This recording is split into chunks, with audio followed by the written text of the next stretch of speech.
His news conference today that it was a violent 72 hours in Birmingham. Michael Coleman was shot and killed, and 2 children ages 9 and 11 were hurt in 2 separate shootings on Mother's Day.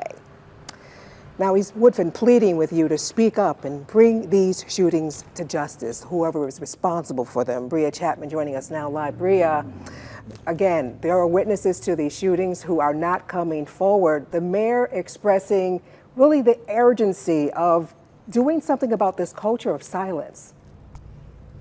Yeah, that's right, Sarah. And that's what he says makes it the most frustrating to see the most vulnerable in our community with children and our seniors be injured this way. He says that he has spoken to the Birmingham Police Department twice and still no one will come forward and share anything about Michael Coleman's case. That's the man that was killed yesterday in the wheelchair. And he even says there were multiple people around him at the time and still no one will talk. Now, Mayor Woodfin says this is still an active investigation, but one person under that tree with Coleman did fire shots back. But again, like I said, they will not cooperate or talk to law enforcement. Now, Woodfin fears this mentality will lead to retaliation, which could possibly injure or kill more innocent bystanders. But the power to stop that is something Woodfin says we have in the community. He says if he's asking people to come forward and get these criminals off the streets. He says police are working to solve these cases, but they cannot do it without witnesses.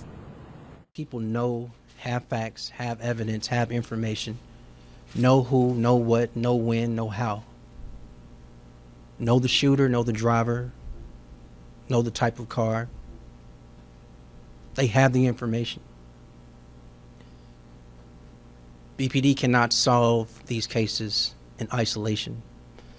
That on the continuum of the actual judicial process, BPD needs information, BPD needs facts, some form of evidence, some form of a witness to come forward. Yeah, and if you are one of those witnesses, Mayor Woodfin says if you are fearful, you can share your information anonymously through Crime Stoppers. He says they even have ways where you can relocate if you have fears about your safety. Now, we have those details posted now in this. We will have those details posted later in this story on our WBRC News app. Reporting live in Birmingham, I'm Bria Chapman, WBRC, Fox 6 News on your side.